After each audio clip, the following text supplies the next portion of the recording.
Traigo un pequeño texto para ustedes con esto que estamos cantando. Está en Lucas.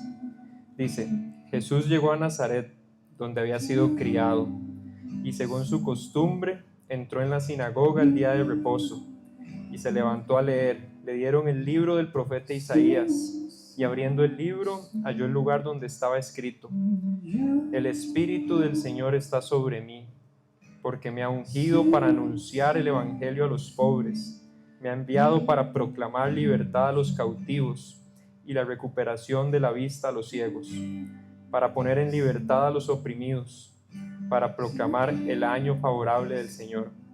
Cerrando el libro, lo devolvió al asistente y se sentó, y los ojos de todos en la sinagoga estaban fijos en él, y comenzó a decirles: hoy se ha cumplido esta escritura que han oído. Padre Celestial, gracias, Señor. Tú eres lo más grande y maravilloso, Señor. Gracias porque vimos cumplida esa palabra, esa profecía, esa promesa en Cristo. Gracias, Jesús, por venir aquí a este mundo para salvarnos, para redimirnos, para librarnos de nuestro propio pecado, no porque lo merecíamos, sino por amor, para que tu nombre sea glorificado, Padre Celestial. Gracias, Dios. No hay nada en este mundo que se compare con tu amor, que se compare con tu grandeza y tu poder, Señor. No hay reto, no hay prueba, no hay dificultad, no hay enfermedad, no hay lucha, no hay adicción, no hay nada que se compare con el poder de Cristo. Padre Celestial, gracias, Dios. Gracias por esto. Te amamos, Señor. Y pongo en tus manos la prédica de hoy, Señor. Que seas tú el que hable a través de mí. Que seas tú el que nos guíe, el que nos enseñe a través de tu palabra, Padre. Te pido por los corazones y por los oídos de todos los que vamos a escuchar esta enseñanza. Destapa nuestros oídos, Padre. Quita las vendas de nuestros ojos, pero sobre todo que podamos entender y discernir. Que haya fruto en nuestros corazones, que esta palabra eche raíz profunda, Dios, y que el fruto sea abundante, Señor. Ponemos este rato, ponemos la prédica y el regreso a nuestras casas a tus manos, Señor. Pero sobre todo que se haga tu voluntad en nuestra vida, Padre. En el nombre poderoso de Cristo Jesús. Amén y amén. Muchas gracias, Jobs. Familia, es un gusto. Bueno, ya buenas noches a todos. Es un gusto tenerlos acá. Qué bonito ver casa llena. O como dijo Andrés, hoy ha sido un día de puro BSP, los que hemos estado desde temprano trabajando, porque hoy teníamos salida Soy Calle y estuvo muy bonita, muy bonito como Dios ahí también se manifiesta, cómo puede escucharlos y conocerlos a ellos, ver la provisión de Dios. Pasamos de que en una semana no teníamos ropa a que teníamos más ropa de la que podíamos manejar. Entonces, para que vean la gloria de Dios, como Dios, uno le pide y Él responde conforme a su voluntad. Es demasiado, demasiado chiva. Familia, hoy continuamos con nuestra serie de Josué. Continuamos con ese estudio que hemos estado haciendo de los diferentes luchas que han tenido ellos, dificultades que han tenido ellos, especialmente en su propio corazón. Pero hoy vengo de nuevo con mis mapitas, con el par de mapitas que enseñé la vez pasada para que no se les olviden. Pero ya casi se los enseño. Primero una preguntita. ¿Cuántos de acá alguna vez se han enfrentado con una tarea muy grande en el trabajo, en la universidad, en la casa? ¿Cuándo se han enfrentado con una tarea muy grande y no saben cómo entrarle? A mí me ha pasado. Usted dice, ¿cómo carajos le entro a eso? ¿Cómo lo resuelvo? Que uno hasta le da pereza entrarle porque uno no sabe. Como cuando uno llega a la casa y la casa está toda desordenada y usted dice, ¿y por dónde empiezo? Y tras de eso dicen que los que tenemos atención dispersa, entonces usted empieza a acomodar una cosa y ve otra cosa desordenada y se mueve a acomodar esa otra cosa. Hoy vi al pastor justo en esa acción. Bajamos a la bodega a acomodar algo y terminamos acomodando toda la bodega. Entonces la bodega ya la dejamos en un 90% limpia. Mira a qué nivel. Ahí es donde la atención dispersa ayuda. Pero hoy vamos a ver Josué capítulo 18. Josué capítulo 18, ustedes, si alguno, bueno, los que tal vez no han podido estar en toda la serie, hemos estado viendo cómo el pueblo de Israel ha tenido esa conquista esa conquista de la tierra prometida, cómo ellos han sido guiados por Josué, obviamente por Dios, para ir a conquistar esa tierra. Ya hemos visto cómo varias tribus ya tuvieron su tierra asignada, cómo el pueblo ha ido luchando. Obviamente hemos visto las dificultades que el pueblo ha tenido por temas de orgullo, por temas de dudas, por temas de miedo.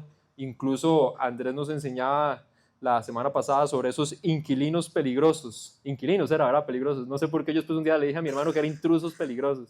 No, eran inquilinos peligrosos. Y por qué ellos, muchas de las cosas al final, no cumplen, no logran esa promesa al 100% y no logran conquistar toda la tierra de Canaán. Entonces, en ese contexto, hoy vamos a seguir con Josué 18. En Josué 18 ya hay otra tribu que recibe su tierra, pero con sus cositas. Vamos a ver qué nos trae Josué capítulo 18. Se los leo y si no, cualquier cosa ahí va a estar para que lo puedan leer. Dice: entonces toda la congregación de los israelitas se reunió en Silo y levantaron allí la tienda de reunión, y la tierra estaba sometida delante de ellos. Quedaban 7 tribus de los israelitas que no habían recibido aún su heredad. Dijo pues Josué a los israelitas: ¿hasta cuándo pospondrán el entrar a tomar posesión de la tierra que el Señor, el Dios de sus padres, les ha dado? Escojan 3 hombres de cada tribu, y yo los enviaré, y ellos se levantarán y recorrerán la tierra, y harán una descripción de ella según su heredad.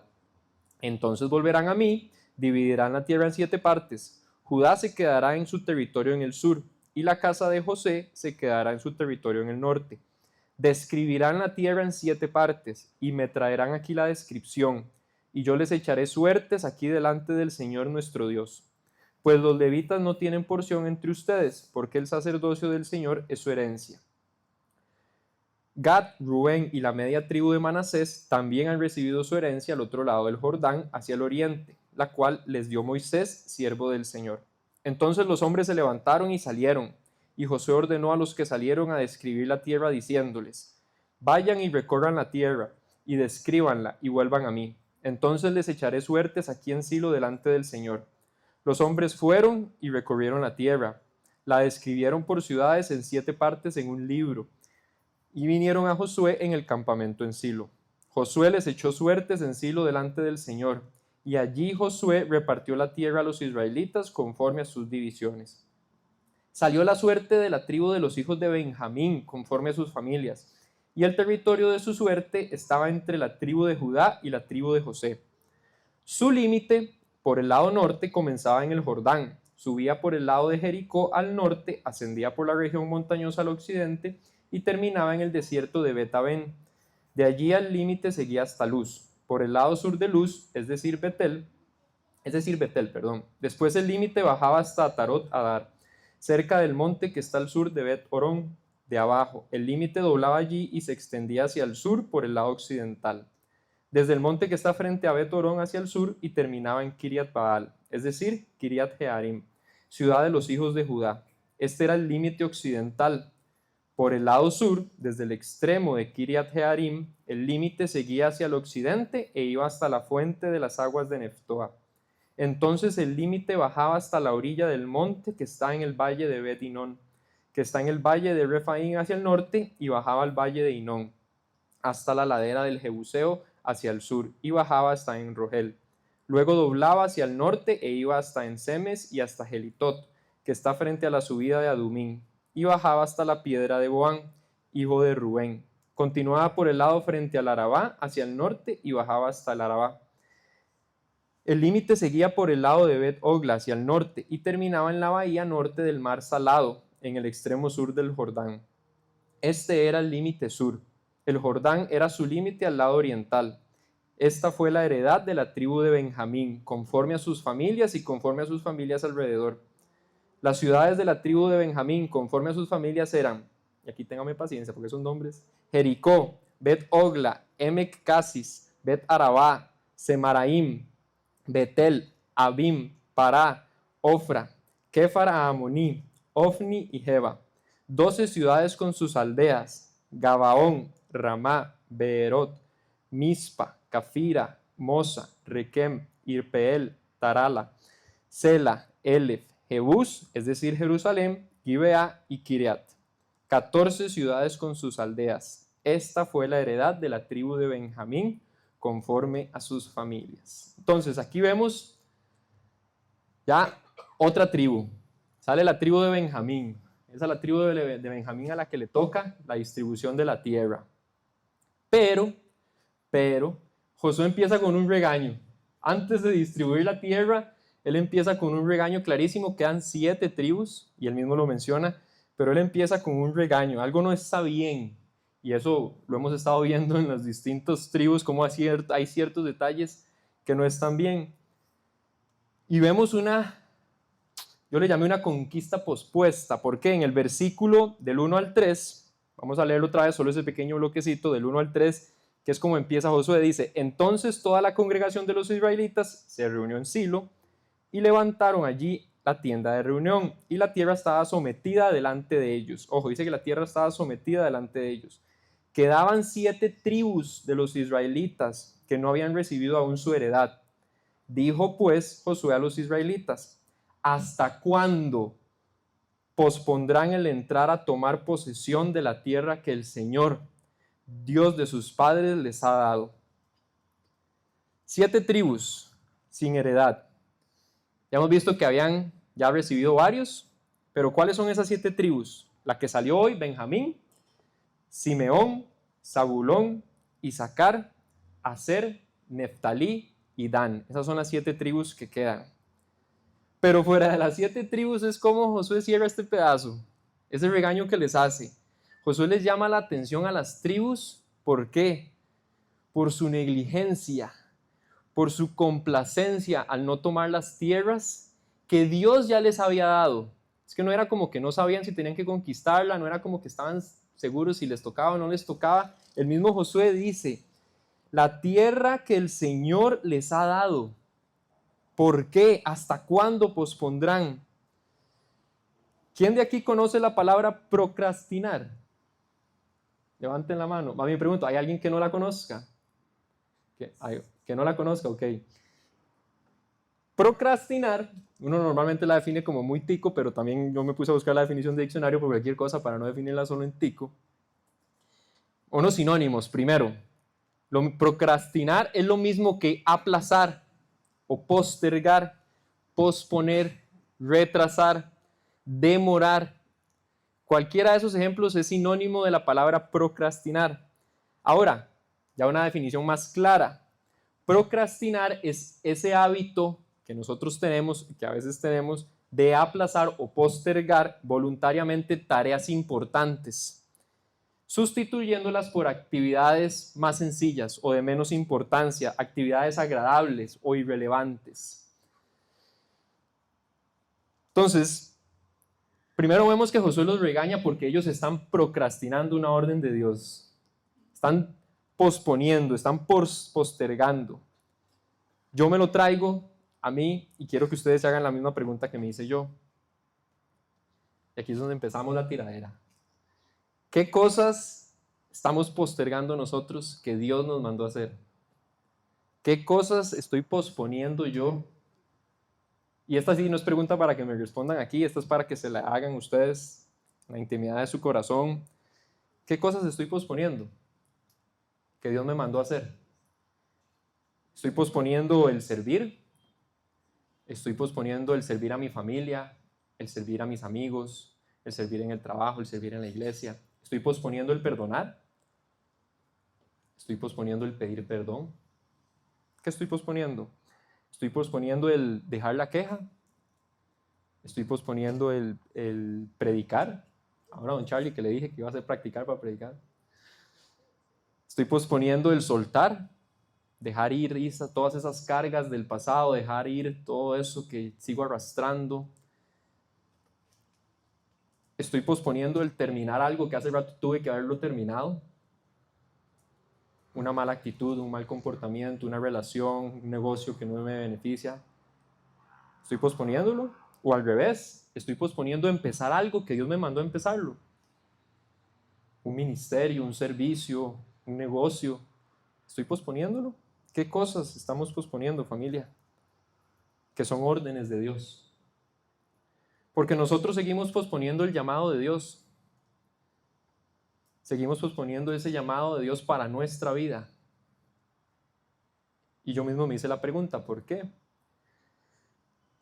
La mayoría de las veces es por miedo, dudas, heridas que son más grandes que nosotros pensamos. Hago la corrección. El miedo, la duda, las heridas, ante nuestra perspectiva terminan siendo más grandes que Dios, porque le terminamos creyendo a la duda más que a Dios, o porque otra cosa uno postergaría una orden de Dios, porque otra cosa ellos postergaron el ir a tomar las tierras, porque les daba miedo ir a enfrentar a las otras tribus, porque las veían grandes, las veían poderosas, veían situaciones complicadas. ¿Cuántas de esas cosas nos pasan a nosotros? Postergamos lo que Dios tiene para nosotros, lo que Dios quiere que hagamos, por miedo, por duda. Entonces termina siendo para nosotros la duda más grande que Dios. Es hora. Y nosotros, yo creo que esto lo he repetido mucho en mi grupo ECO y lo he dicho unas cuantas veces en las veces que me ha tocado predicar. Nosotros como objetivo de este año, para los que no lo saben, tenemos entre los objetivos de iglesia es madurar, crecer, discipular, evangelizar. Y yo hago mucho énfasis en el madurar, porque como iglesia no nos podemos quedar y ser los mismos de hace unos años, con las mismas necesidades. Hay que crecer, así como un niño, como uno ve a Aurora, como uno ve a los chicos aquí, a Olivia y todo, la misma Cami, ahora que la vi, que crecen, sus necesidades son diferentes, sus habilidades van mejorando. Nosotros somos los mismos de siempre ante los ojos de Dios, tenemos las mismas necesidades. Entonces nosotros deberíamos, si queremos ser maduros, si queremos mejorar, si queremos, como decía Jesús, dejar de ser niños que solo viven con la leche y tienen alimento sólido, debemos dejar de posponer las órdenes de Dios. Vaya, pida perdón. Vaya, perdone. No es necesario que tal vez usted busque a la persona, pero que usted se encierre en su cuarto, o no sé, en el carro cuando va en la oficina, y usted suelte eso. Perdone a la persona que tiene que perdonar. No porque yo se lo digo, no porque los psicólogos dicen que es muy sano, es porque Dios lo manda, porque es una orden de Él, que sí tiene beneficios buenísimos el perdonar a nivel emocional, a nivel físico, hasta a nivel espiritual, pero primero es porque Dios lo manda. Pidamos perdón, dejemos el orgullo, apartémonos del pecado, dejemos esa adicción, creámosle a Dios. Vamos, evangelicemos. Hablemos con nuestros compañeros de trabajo, no tengamos ese miedo, esa duda. Amemos. Bendigamos a la gente a nuestro alrededor, incluso a la gente que no soportamos, a la gente con la que tenemos problema. Esa es la difícil, esa es la difícil. Bendigamos a la gente con la que tenemos problema. ¿Qué otras órdenes Dios nos ha dado? Y que a veces son muy difíciles, este sí es individual, no involucra a nadie más. Oremos. Leamos la Biblia. Y no solo leamos, porque la realidad la palabra que puse aquí es otra. Estudiemos la Biblia. Porque leerla cualquiera la lee y se la sabe de memoria. Pero estudiar es pedir esa revelación de Dios. Ayunemos, apliquemos nuestras disciplinas. Apliquemos las mismas disciplinas que Jesús hacía. Y dejemos de posponer las órdenes de Dios. Dejemos de tener esas conquistas pospuestas. Que no nos pase, que seguro nos ha pasado a todos, porque a mí me ha pasado, que llegue alguien y nos diga como Josué, ¿hasta cuándo van a seguir posponiendo las órdenes de Dios? Lo que Dios ya les ha dado. Ahora, voy con el otro bloquecito. Ya después del regaño de Josué, Josué dice, ¿hasta cuándo?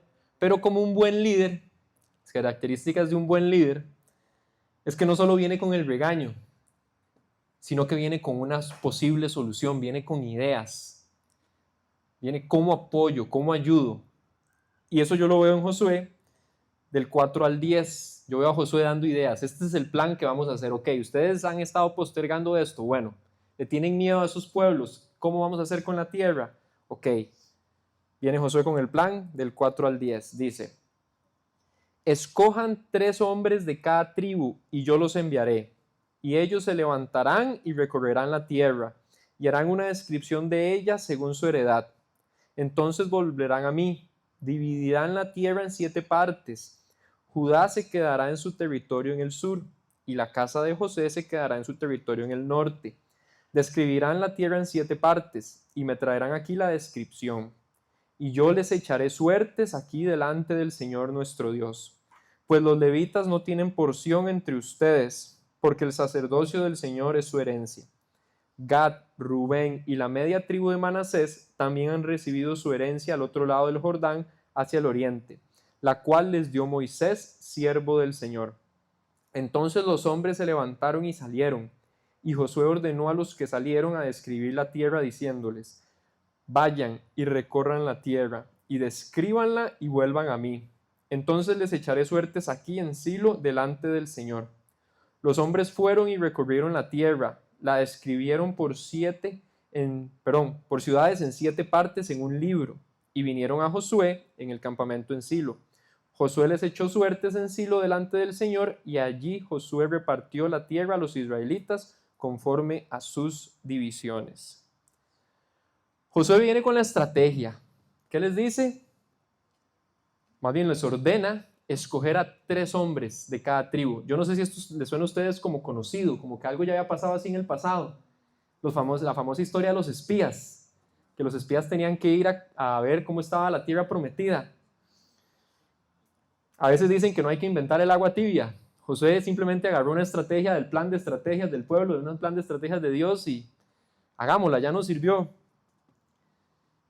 Él ordena que se escojan 3 hombres por cada tribu y vayan y analicen la tierra, que la describan, que anoten un reporte, que recorran la tierra y hagan una descripción de ella según su heredad. Vayan, vean cómo lo analizan y tráiganme ese reporte.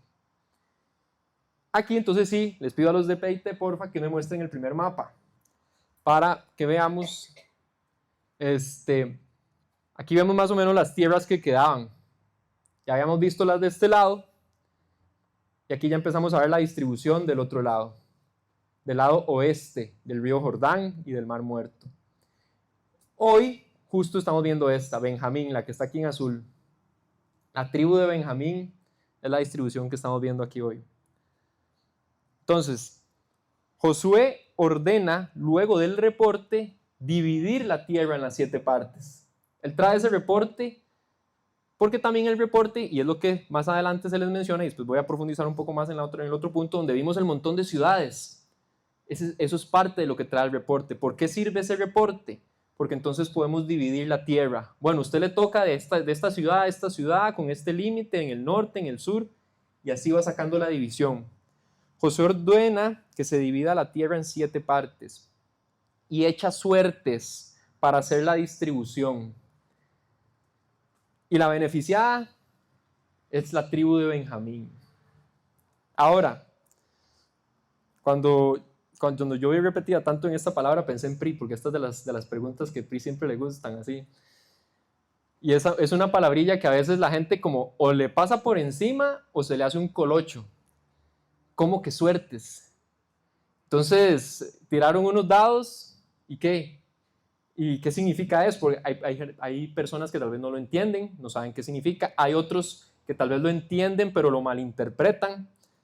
Yo con Andrés un día, hace como un mes, estábamos hablando de este tema, lo discutimos un poco. Obviamente, ¿verdad? Pidiéndole la sabiduría aquí a nuestro pastor ungido.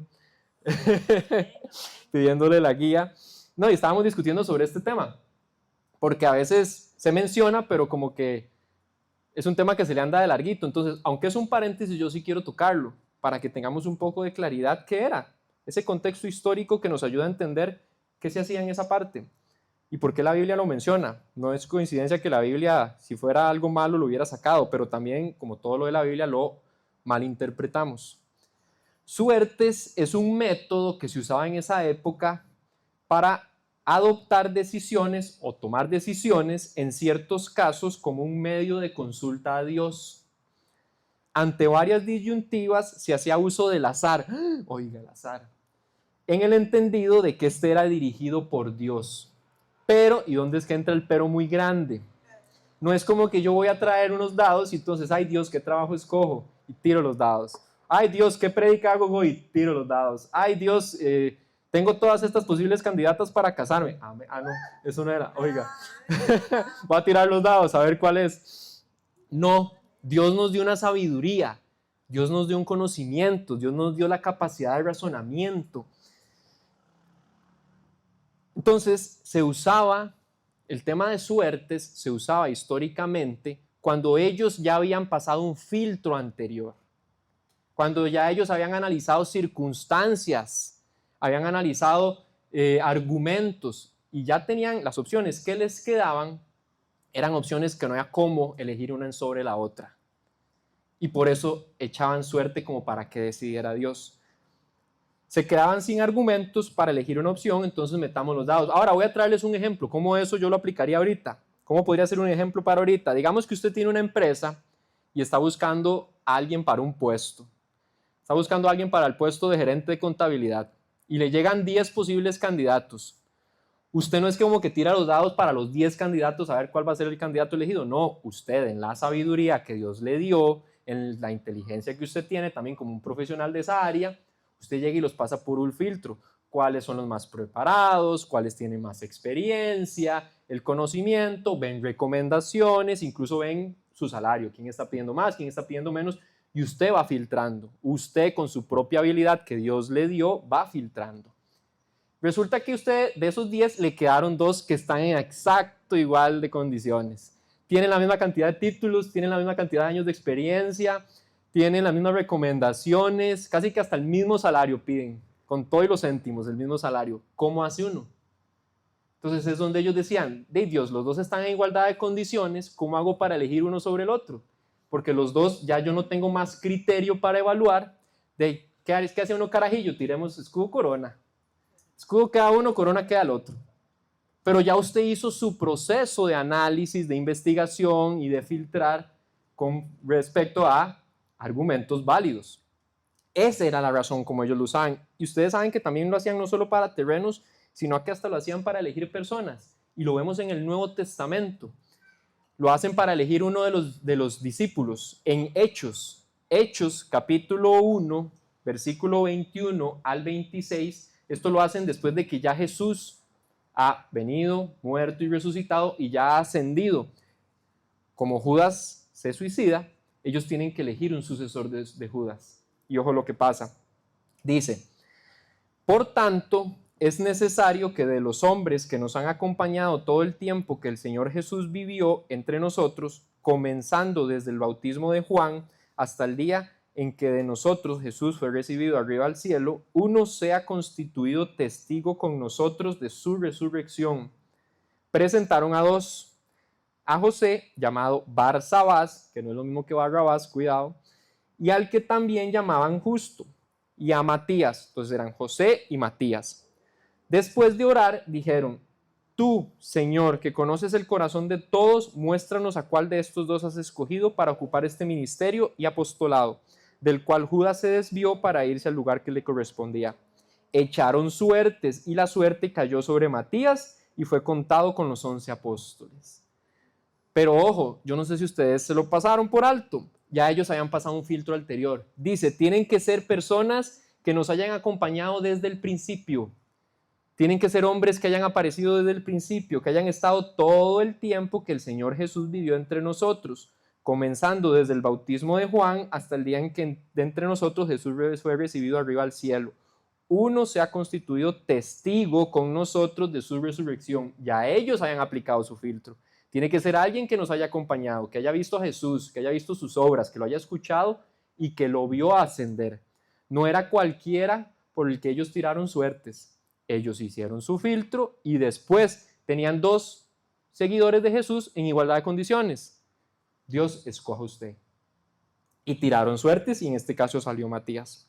Entonces, se acudía a echar suertes para la selección de un individuo dentro de un grupo o para dividir bienes, como vemos ahorita con Josué, pero, y otra vez un pero muy grande, el echar suertes no es para echarle la responsabilidad a Dios. El echar suertes no es para liberarme a mí de la responsabilidad de tomar decisiones.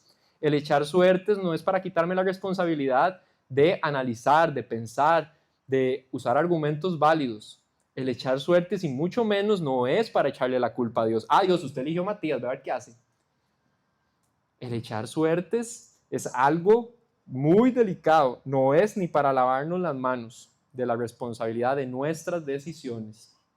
Y ese era un paréntesis importante que quería aclararlo para que vean, porque aquí lo menciona Josué como 5 veces y eso no es coincidencia, pero sí cómo se tomó esa decisión. Entonces tenemos que Josué hace esto y sale la tribu de Benjamín. Ahora, la tarea es, escojan estos hombres, 3 hombres por cada tribu, y vayan, investiguen la tierra. Pero no solo investiguen la tierra, tráiganme el reporte y divídanla en 7 partes. Veníamos de un Josué que los regaña por estar postergando la tarea, porque ellos la veían muy grande. La pregunta que les hice al principio, ¿cuánto nosotros nos asustábamos cuando una tarea era muy grande? Ellos veían una tarea muy grande. Y entonces Josué les dice, vayan, investiguen la tierra, divídanla. Y a mí aquí se me ocurrió la famosa expresión, regla, consejo, el famoso divide y vencerás. Cómo él ocupa que se divida la tierra por esa distribución que estábamos viendo en el mapa para los distintos pueblos. Ahora, trayéndolo a nosotros, eso que estamos hablando, ¿verdad? De que hemos estado procrastinando, que hemos estado postergando tareas que Dios nos ha dado, mandatos que Dios nos ha dado. Y que yo les hice que tuvieran, o que, perdón, se hicieran esa pregunta de que qué cosas ustedes han estado postergando. Entonces, teniendo esa misma imagen en la mente de qué cosas ustedes han estado postergando, ya ustedes intentaron eso, como ir y medir el terreno, ir a ver cómo está la cosa antes de decir que no. Porque yo lo digo en carne propia, la reacción de uno primero es, ay no, yo no estoy preparado. El jueves pasado en el grupo ECO hablábamos un poco sobre ese tema y cuáles son las excusas que uno da regularmente. Ay Dios, yo no estoy preparado. Ay Dios, qué susto. Ay Dios, eso es muy grande. Ay Dios, no, yo no puedo. Ay Dios, con todo mi pecado. Y postergamos la tarea que Dios nos dio. No es como que Dios va a decir, ah, sí, pobrecito, tienes razón, mira, no tome en cuenta eso. Se me olvidó. Déjame y te cambio la tarea. Ya usted fue a medir el terreno, a ver cómo estaba la cosa. O seguimos abrumados porque nos asusta ir a enfrentar eso que Dios nos mandó a enfrentar, ir a conquistar esa tierra que Dios nos mandó a conquistar. Sea lo que sea en la casa, sea en el trabajo, sea en nuestro propio corazón, porque empieza por nuestro propio corazón, en la universidad, donde estemos. Por enfocarnos en la tarea grande, nos seguimos abrumando, nos seguimos afanando, o la palabra que usamos ahora de moda, nos ponemos ansiosos. Dígame, Tere. ¿Cómo le explico? Como el que me mató a mi muchacho. Si yo lo viera de frente, no sé si lo abrazo o si lo mato. Ese es un excelente ejemplo, porque ¿qué nos manda Dios? A perdonar. Ahora, yo no voy a minimizar que eso sea fácil, que para usted o cualquier persona aquí, porque usted ha vivido eso, otras personas han vivido problemas de adicción, otras problemas han vivido un hijo malagradecido, otras personas han tenido problemas. No voy a minimizar de que sea fácil. Ahora en consejería con Nancy estábamos hablando, no podemos esperar que la persona cambie de la noche a la mañana. En el caso suyo, que usted de la noche a la mañana sienta amor, misericordia por esa persona. Pero eso no quita que sea una orden de Dios. Dios entiende que es un proceso, como está pasando aquí, lo vemos con él, porque Dios, y bueno, y obviamente si ustedes siguen leyendo, que eso lo he mencionado yo varias veces, la misericordia de Dios con el pueblo se ve. ¿Cuánta paciencia les tiene Dios? Bueno, ok, aquí estoy yo, vamos, sí se puede. Ustedes pueden perdonar, como dijo usted, o ustedes pueden hacer esto, pueden ir a conquistar ese terreno. Yo estoy con ustedes, ya yo les di la victoria. Entonces, ¿cuántas veces nosotros a veces nos sentimos abrumados por esa tarea tan grande, porque nos cuesta, porque es muy difícil, muy dolorosa para nosotros, y nos pone ansiosos, la postergamos, pero no nos damos a la tarea de investigar? Y en este caso me refiero a investigar qué dice Dios, o investigar a la situación. un trabajo. A veces uno se asusta por un trabajo y cuántas veces le ha pasado a uno también que usted dice, ya lo empieza a hacer, ay, no era tan difícil, ay, no era tan complicado, o Dios en el camino empieza a poner ayudas, como esto de Soy Calle, que nosotros decíamos, ¿de dónde nos vamos a sacar ropa para ciento y resto de hombres? No teníamos ni una bolsa, ni una camisa teníamos. Y como en cuestión de 2 semanas, aquí le echo todas las flores a Juanca, el que está sentado ahí de naranja, aparecen personas, ángeles que Dios pone en el camino y mueven toda una empresa para que salga ropa de hombres como para 4 meses siguientes. Entonces pasamos de no tener una... Entonces, ¿qué hubiera pasado si nosotros decimos no tenemos ropa? Ay Dios, esa tarea es muy grande, ve a ver usted, consigas otra gente o... No lo hacemos. Y no vemos la obra de Dios. Nos perdemos de ver la obra de Dios por nosotros frenar a hacer eso. No nos damos a la tarea de investigar y conocer qué es lo que Dios nos está llamando a hacer. Hay que dejar el miedo. Aunque la tarea parezca grande, hay que dejar el miedo, hay que dejar la duda, hay que dejar los temores. Vayamos paso a paso, y esta es la parte donde yo digo no voy a minimizar la lucha que cada uno tiene. Yo no les estoy pidiendo que de la noche a la mañana ya perdonen en su corazón al 100%, o que de la noche a la mañana dejen un pecado, porque nosotros no somos así. La Biblia está llena de ejemplos así. Uno a veces como cristiano se deja influenciar por esas excepciones de personas que de la noche a la mañana cambiaron. Ay, es que yo me hice cristiano y de la noche a la mañana dejé de decir malas palabras. O yo me hice cristiano y de la noche a la mañana me dejó de interesar el alcohol. Sí, esos casos existen, pero no son la mayoría. Gloria a Dios por esas personas que lo lograron hacer de un día para otro. Pero eso no quiere decir que Dios sea menos glorioso en una persona que le toma 10 años dejar una adicción. Entonces es donde si a usted le cuesta, es válido, pero no es excusa para postergarlo. Vamos paso a paso, confiando, buscando la guía de Dios y haciendo lo que nos toca. Y apóyese también, no está solo. Somos una familia y para eso estamos. Por eso la famosa frase de Jesús de distribuirnos las cargas unos por otros, de ayudarnos, de apoyarnos. Para eso estamos aquí como iglesia, para eso nos estamos formando también en consejería con Nancy, para eso están los líderes, para eso estamos Andrés y yo, los ancianos, para apoyarnos. No estamos solos. Dios no los mandó a ellos a vayan, agárrense y vean a ver qué hacen. No, tenían el respaldo de Él empezando. Hay una frase también, yo no sé si es muy tica o qué, pero uno la escucha mucho, o yo crecí escuchándola mucho. Sin prisa, pero sin pausa. A veces es así. A veces Dios sí nos jala un poco de ir un poco más rápido, pero nosotros a veces por la sociedad en la que vivimos, de que todo tiene que ser ya, queremos resolver los problemas ya, queremos sentirnos mejores ya. Nos decía Nancy, hoy estoy usando mucha referencia a Nancy de la clase muy bien. Una pastillita no lo resuelve todo. Y como vivimos en una sociedad donde una pastillita, ay, tengo dolor de cabeza, la pastillita ocupo que me quite el dolor de cabeza en 30 segundos, y no es una mala pastilla. Llevamos las partes emocionales y espirituales de la misma forma. Ya lloré, Dios, mañana tiene que estar todo resuelto. No, sin prisa, pero sin pausa. Hay cosas que Dios las va a hacer pasar lentamente porque ocupa que nosotros entendamos, que aprendamos y que eso sirva para ayudar a otros. Pero eso sí, sin pausa, no aflojemos. Levantémonos. Si se cae, levántese. Pida ayuda, pero no se detenga. Ahora, el último punto.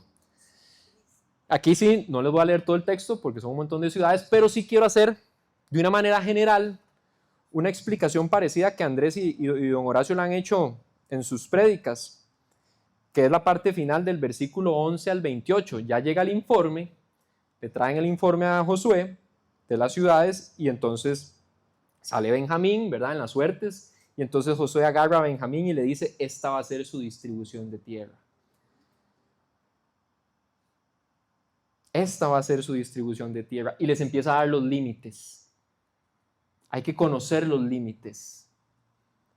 ¿Y por qué digo que don Horacio y Andrés han mencionado esta parte así? Porque a veces uno también cuando está leyendo la Biblia tiende a brincarse estos textos bíblicos porque uno dice, ay, ¿qué es ese montón de ciudades? Con costo los puedo pronunciar. ¿Qué tiene de importante? Y aunque tal vez haya ciertas cosas que uno dice, sí, son un montón de nombres, ¿pero qué?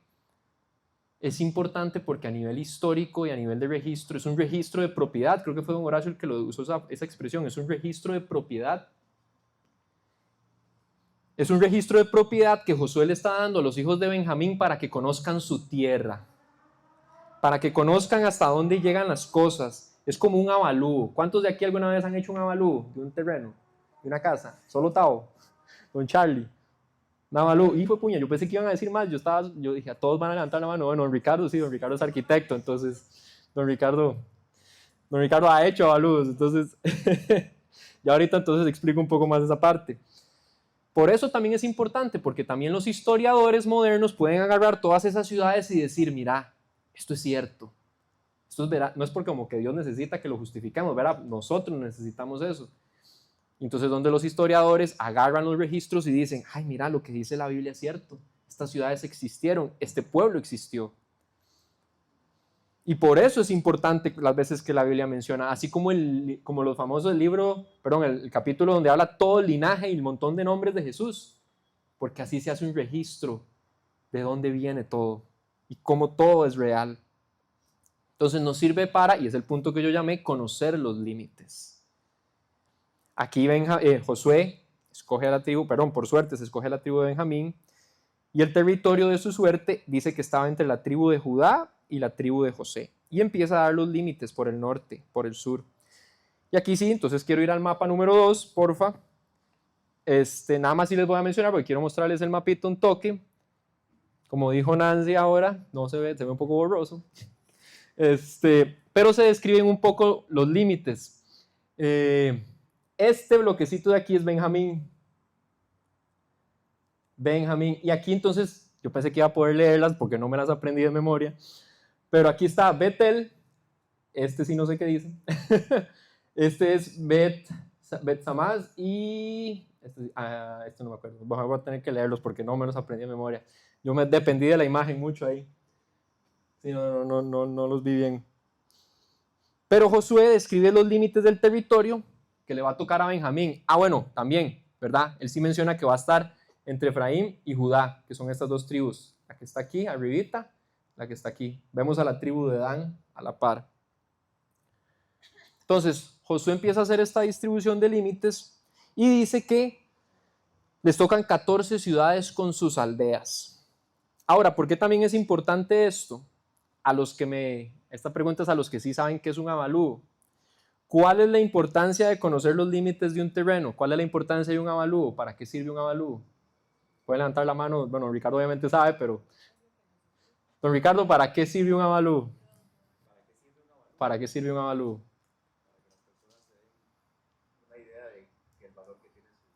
Para que las personas se den una idea del valor que tiene su propiedad. Y para mí, aparte del valor de la propiedad, ¿para qué también sirve un avalúo? Ojo, hay un escapado ahí, yo persiguiendo vale. Ok, el valor de una propiedad, ¿qué más? El tema de los límites es importante. Conocer hasta dónde llega mi propiedad. En el plano, ok. Bueno, ahí uno se puede dar cuenta, porque un amigo mío está construyendo y uno se puede dar cuenta, mira, este vecino se me metió en los límites de mi propiedad. Entonces ya tenemos conocer a dónde llega mi propiedad, cuáles son los límites, a ver con quién me agarro, dijo doña Ale, y el valor, dijo don Ricardo, el valor de la propiedad. Entonces, aquí recordemos una cosa y un detalle que quiero ir poniendo para traerlo a nosotros. El terreno que ellos tenían a cargo, el terreno que ellos tenían que cuidar, sí, era la heredad de Dios, pero también era un terreno que ellos, no era simplemente les llegó el terreno y ya, se desentendían. Ellos tienen que cuidarlo, tienen que hacerlo prosperar. Entonces, trayéndolo a nosotros, tal vez nosotros no todos tendremos un terreno, y aunque lo tengamos, la aplicación va más allá. ¿Conocen ustedes, conocemos nosotros, conozco yo, los límites de las propiedades que tengo? Y no estoy hablando de propiedades físicas, de terrenos. Conozco los límites de mi alcance. Conozco los límites de mis habilidades. Por ejemplo, yo sé que de fijo nunca voy a ir donde Cris a una prueba de canto. Pero a veces vacilamos con don Horacio, pero no todos siempre conocen sus límites, ¿sabes, don Horacio? Y se mandan a otros ministerios que no son los suyos. Conocemos los límites de lo que a mí Dios me asignó. en bendiciones, en responsabilidades, en habilidades, dones y talentos. Otra vez, la responsabilidad de un cristiano es conocer también sus límites, no solo las habilidades, sino sus límites de sus capacidades. Conozco los límites de mis problemas incluso. ¿Hasta dónde están llegando mis problemas? ¿Me están afectando a mí o están afectando también a mi familia? ¿Están afectando, como dijo doña Ale, a mis vecinos? Estoy causando un problema porque no conozco los límites. ¿Conozco los límites de mis tareas, de mis responsabilidades? Y yo me voy a ir a un punto, que es el de las bendiciones, porque a final de cuentas el terreno que se habla aquí de Benjamín era una bendición de Dios, era una heredad, una herencia para el pueblo de Benjamín, para la tribu de Benjamín. Lo que pasa es que, como les dije, no era solo un terreno de tomen, disfrútenlo y ya. Hay una responsabilidad y eso es lo que quiero traerme a nosotros. Esa es la aplicación para nosotros. Nosotros seguimos malinterpretando las bendiciones de Dios porque pensamos que son un regalo de Dios y ya. Yo le pedí a Dios un hijo y ya me lo dio. Yo le pedí a Dios un matrimonio y ya me lo dio. Yo le pedí a Dios un trabajo y ya me lo cumplió. Me chiñó ese regalito. Le pedí un carro, una casa y ya me lo dio. Se nos olvida la otra parte. Ellos reciben el terreno, pero no solo se los dio y ya, tienen que cuidarlo. ¿Sí, don Charlie? Una pregunta, ellos iban a ese terreno, con esas ciudades, pero tienen que pelear por ese terreno. Correcto. No es como que me lo dio y lo va a cuidar, es como que tengo que ir. Correcto. Tengo que ir lo que Dios dijo que me iba a dar, pero tengo que darme un sitio. Muy bien, don Charlie. Muy buen punto. Parece que está en un grupo eco usted. Así es, muchas de las bendiciones que Dios nos da, que les dio a ellos, y eso lo hemos visto. Ojo, recordemos, creo que fue en la prédica donde yo hice hace 2 o 3 semanas, la promesa de Dios viene desde antes incluso de Moisés, con Abraham. Antes incluso de que Abraham pasara a Abraham.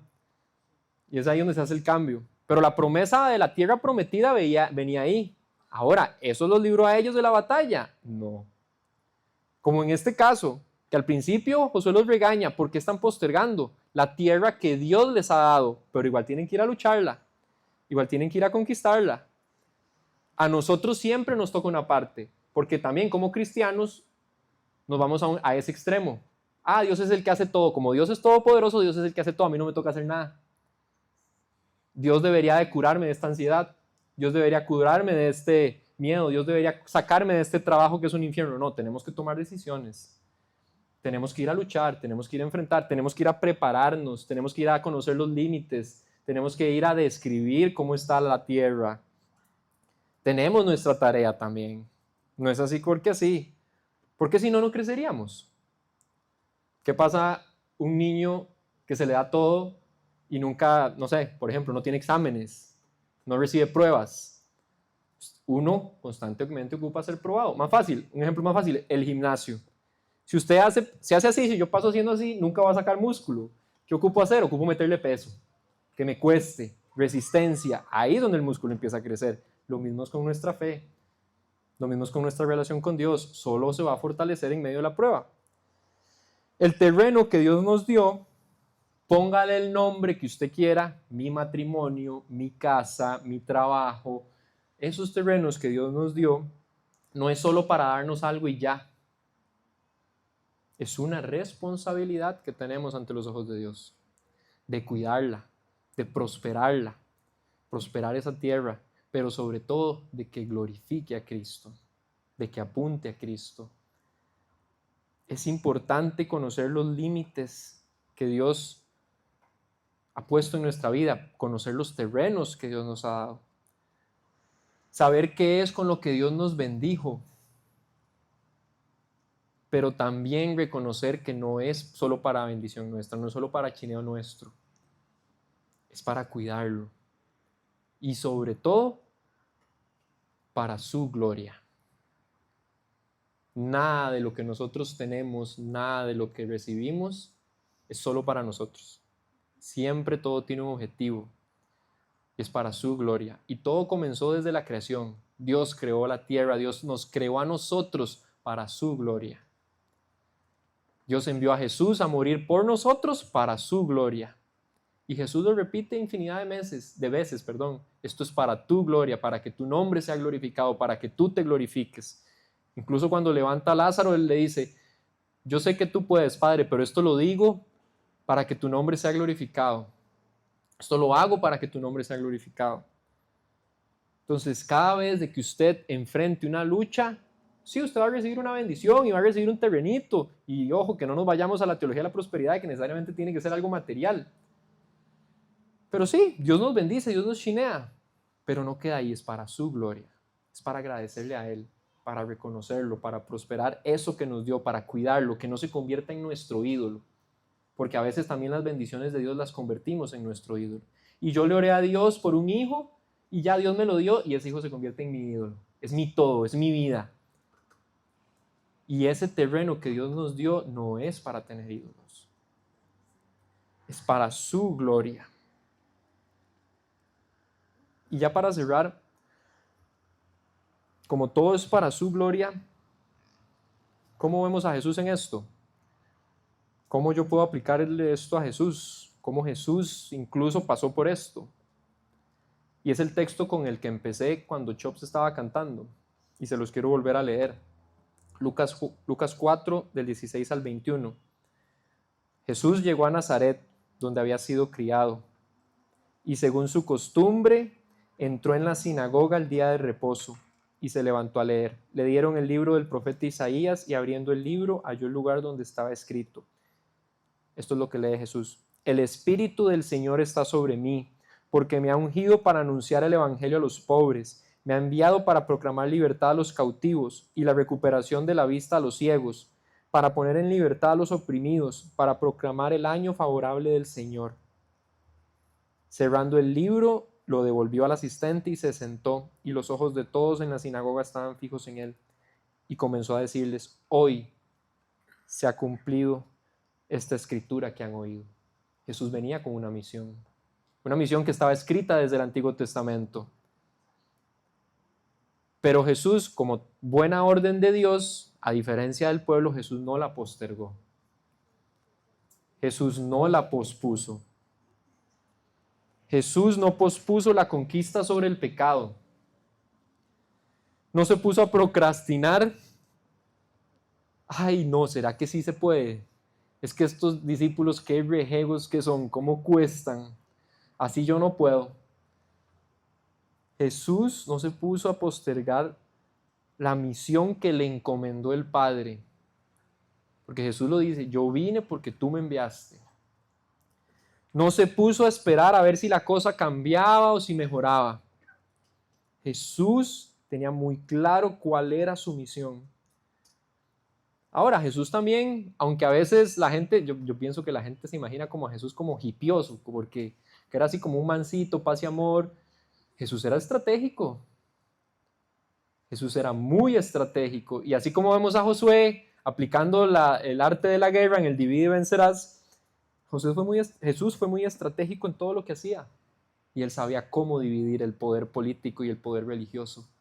Él sabía cómo llevar el mensaje a las personas. Él sabía cómo cumplir la misión de su Padre. Incluso él sabía cómo rechazar a las tentaciones cuando las tentaciones venían de sus propios discípulos. Jesús también tiene un terreno, entre comillas terreno. Jesús tenía un terreno y tiene un terreno a su cuidado. ¿Cuál es ese terreno? Su pueblo, nosotros, su iglesia. Él lo gobierna conforme a su voluntad y quiere que todos podamos ser parte. Incluso pagó el precio para que nosotros podamos ser parte. Ahora, Él sabe los límites de ese terreno. Él estableció límites de ese terreno. ¿Quién puede ser parte y quién no? ¿Qué nos toca hacer a nosotros? Y también traje un pequeño texto. Este sí es un solo versículo. Así como Jesús tenía una misión desde el Antiguo Testamento, nosotros tenemos una misión que está escrita también en Juan. Juan capítulo 17, versículo 18. Es Jesús hablándole a Dios. La conversación es más larga. Usted puede buscarla si quiere, todo el capítulo 17, pero aquí específicamente hace referencia a nosotros. Como tú me enviaste al mundo, yo también los he enviado al mundo. No yo les sugerí ir al mundo, no yo les recomendé ir al mundo, yo los he enviado al mundo. Como tú me enviaste, yo los envío. Dejemos de postergar las tareas que Dios nos dio. Dejemos de postergar eso que usted ha tenido en su corazón, eso que usted pensó cuando yo le hice la pregunta, ¿qué está postergando? Dejemos de postergarlo.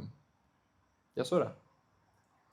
Porque en algunas áreas podemos aparentar o jugar de ser muy maduros porque tenemos 30, 40, 50, 70 años, pero definitivamente la edad no da la madurez. Y eso se tienen que ver los frutos. Seamos estratégicos. ¿Qué en este caso puede ser estratégico? ¿Qué más estratégico que buscar la guía de Dios? ¿Cuándo al pueblo le iba bien? Cuando seguía la guía de Dios. ¿Cuándo el pueblo ganaba las batallas? Cuando era el Dios el que le daba la estrategia. Busquemos la guía de Dios y seamos obedientes, porque de nada me sirve yo ir a encerrarme en el cuarto, orarle, Dios, ¿qué hago con esta relación que no va para ningún lado? Y Dios me dice, termine, y yo no termino. O Dios me dice, es hora de que usted empiece a estudiar la Biblia. Y yo, ay Dios, pues que a mí me cuesta tanto leer. Dios, es que no sé qué quieres para mi vida. Es tiempo de que perdones. Y usted dice, ay no Dios, pídame cualquier otra cosa menos eso. Dejemos de ser desobedientes. Seamos obedientes como lo fueron Caleb y Josué, que los hemos visto en las prédicas pasadas, porque vemos la consecuencia de su obediencia. Sí, como dijo don Charlie, tuvieron que ir a pelear, pero tenían el respaldo de Dios. Y al final se cumplió lo que Dios dijo, la victoria. Pero más que ser obedientes como lo fueron ellos, seamos obedientes como lo fue Cristo. Si Él, que no tenía vela en este entierro, fue obediente y como dice la frase, obediente hasta la muerte de cruz, ¿cuánto más nosotros no estamos obligados a eso? Cuidemos los terrenos que Dios nos dio. Seamos sabios y responsables con lo que tenemos a nuestro cargo. No abarquemos más ni menos de lo que ya Dios dispuso, porque esa es otra. A veces queremos abarcar más de lo que Dios ya dispuso. Enfoquémonos en lo que nos toca. Seamos sabios, seamos responsables. Y aquí hablo a todos, incluso aquí también quiero hablarles a los líderes de ministerio, a los pastores, me incluyo a mí, Andrés, a los ancianos. Seamos las responsables con los ministerios que tenemos. Sirviendo donde sirvamos, ya sea limpiando aquí la alfombra, con PIT, en enseñanza, con los kits, consejería, grupo seco, le servimos a Dios. Seamos responsables con lo que Dios puso en nuestras manos, hagamos todo con excelencia. No queramos abarcar ni más ni menos, sepamos delegar, pero también manos a la obra. Pero sobre todo esto, el terreno más importante que tenemos que cuidar, si no cuidamos todo lo demás está jodido. El terreno de nuestro corazón. Lo primero que tenemos que cuidar es nuestro corazón, porque dice la Biblia, de él mana la vida. Que siempre sea un terreno lleno de Cristo y no de ídolos muertos, de los ídolos del mundo. Que el terreno sea Cristo el centro, sea Cristo quien gobierne. Por eso, familia, tenemos que entregar todos esos miedos, todas esas dudas y decir, Dios, ¿a dónde me quieres? ¿Qué tengo que hacer? Vamos. Ya Dios dijo, vayan, es la tierra que yo les he dado. Y sí, yo sí les prometo que sí es una orden de Dios el perdonar. Yo no le puedo decir si Dios quiere que usted sea millonario, no, que se pegue tal trabajo, que tenga tal caso, que se case con quién, eso no se lo puedo decir. Pero hay órdenes de Dios que están muy claras y son las que más nos cuestan. Y son esas. el perdonar, el dejar ir, el dejar de vivir para nuestro pecado y nuestro egoísmo. Y le prometo que si usted es obediente va a haber la victoria en esas áreas, porque Cristo ya venció. No porque lo merezcamos, por amor, porque Cristo ya venció. Porque así como Dios dijo, ya yo les he entregado esa tierra, es igual, ya Cristo venció para nosotros. Acompáñenme a orar. Padre Celestial, gracias Señor. Gracias porque desde la creación del mundo, tú ya tenías contemplada la victoria en Cristo. Porque así como le prometiste a tu pueblo desde Abraham que tú les ibas a dar esa tierra, así nos has prometido a nosotros la vida eterna, Señor. Tú prometiste una victoria sobre el pecado y sobre la muerte. Tú prometiste, Señor, y todo lo hemos ido viendo cumplido. No hay profecía, no hay promesa en tu palabra que no se haya cumplido, Dios. No hay razón, no hay motivo, no hay circunstancia, no hay argumento en contra de esas promesas. No hay nada que nos demuestre que tú no puedas, Dios. Ayúdanos, Señor. Ayúdanos en nuestra propia duda, en nuestra propia inseguridad, en nuestro propio temor, en nuestro propio dolor. Porque sí, Señor, tú nos conoces, tú sabes cómo somos. Tú mismo conocías a tu pueblo, sabías cómo eran. Tanto así que sabías que no lo iban a lograr por sí solos. Así como sabes que nosotros por sí solos no podemos ganarle al pecado. Pero contigo, Dios, no hay imposibles. Contigo, Dios, podemos vencer ese orgullo, podemos vencer ese resentimiento, podemos vencer ese dolor que tanto nos aqueja por haber perdido a ese ser querido, por eso que tanto nos duele, Señor, por eso que vemos que nos hace falta, que creemos que nos hace falta, cuando en realidad lo tenemos todo en Cristo. Ayúdanos, Padre Celestial, a poner la mirada en ti. Tenemos demasiadas distracciones en este mundo, por eso es que no lo logramos. Por eso es que seguimos confiando en todo menos en Cristo. Preferimos confiar en nuestro propio miedo que en aquel que ya venció. Ayúdanos, Padre, a ser obedientes, a entender desde la perspectiva de un padre. Cuando un padre pide obediencia es por el bien de su hijo. Entonces, si nosotros como padres somos imperfectos, ¿cuánto tú más, Dios, que eres perfecto y sabes lo que nos conviene? Y nos pides obediencia, Señor. Te pido por mí y por mis hermanos para que tengamos esa fuerza, esa voluntad, esa pasión por hacer las cosas bien, por hacer la diferencia, por empezar a cambiar nuestras vidas. Te pido por todos nosotros, Señor, para que empecemos a hacer cambios que te glorifiquen a ti, para que empecemos a hacer esos cambios que tú nos mandaste a hacer, para que maduremos en Cristo Jesús, para que seamos hombres y mujeres fuertes y valientes, Padre, que a pesar de la duda, que a pesar del miedo, que a pesar del reto, que a pesar de lo grande que se vea el terreno a conquistar, sepamos que tú ya venciste, Señor, que ya la victoria está en Cristo Jesús. Gracias, Padre Celestial. Gracias porque en medio de todo, en medio de lo imperfectos que somos, tú sigues mostrando tu misericordia y tu amor. Así como Jesús con sus discípulos, a pesar de lo imperfectos que eran, Jesús los acompañó, Jesús los amó, Jesús los guió, Jesús los instruyó, Jesús les enseñó y les tuvo paciencia y los amó. Ayúdanos a nosotros, Señor, a seguir luchando, a seguirlo intentando, a seguir avanzando, agarrados de ti, Padre, agarrados de ti, si podemos, Señor. Trae esa convicción en nuestros corazones. Y si hay alguno acá o alguno en sus hogares, de nuestras familias, de nuestros amigos, de la iglesia, de tu iglesia, Padre, que todavía no te conoce, Señor, que todavía no sabe cuáles son esos mandatos, esas bendiciones, ese terreno que tienes para nosotros, Señor, tráelo. Trae convicción, Dios. Ayúdanos, Señor. Gracias, Padre Celestial. Gracias por este día y gracias por tu palabra, Dios. que seamos un pueblo obediente, Señor. Pero sobre todo, que tu nombre sea glorificado, Cristo.